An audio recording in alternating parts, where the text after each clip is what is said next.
16 partai politik selesai lakukan pendaftaran ke KPU Provinsi Maluku.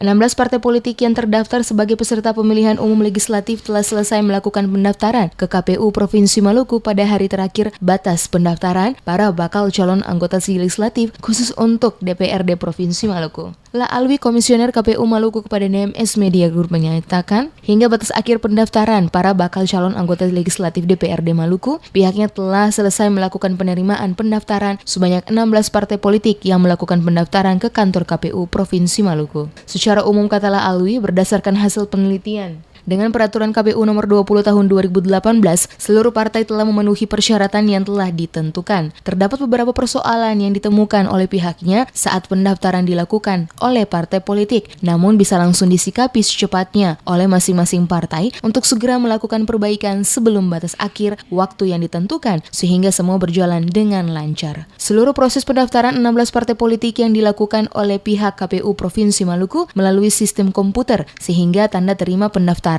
bagi 16 partai politik yang diterima melalui sistem aplikasi pencalonan secara online. Bahwa parameter yang harus diteliti untuk menentukan pendaftaran parpol itu diterima adalah meneliti formulir B atau surat pencalonan, meneliti formulir B1 atau daftar bakal calon di setiap daerah pemilihan yang dicalonkan, kemudian meneliti formulir B2 yaitu surat pernyataan rekrutmen bakal calon secara demokratis yang dilampiri dengan anggaran dasar, anggaran rumah tangga atau keputusan tentang juklak penjaringan.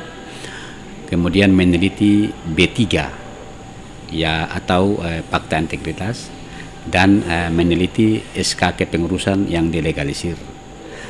Terhadap item yang diteliti itu, untuk 16 partai politik yang ada di Provinsi Maluku telah kami periksa dan memang seluruhnya ada dan kami nyatakan memenuhi syarat. Karena itu 16 partai politik tersebut sekali lagi telah resmi kami terima pendaftarannya. Lebih lanjut dikatakan Alwi, adapun beberapa persyaratan yang nantinya akan diperiksa oleh Pokja yang akan dibentuk oleh KPU untuk selanjutnya akan dikembalikan kepada masing-masing partai politik untuk melakukan perbaikan.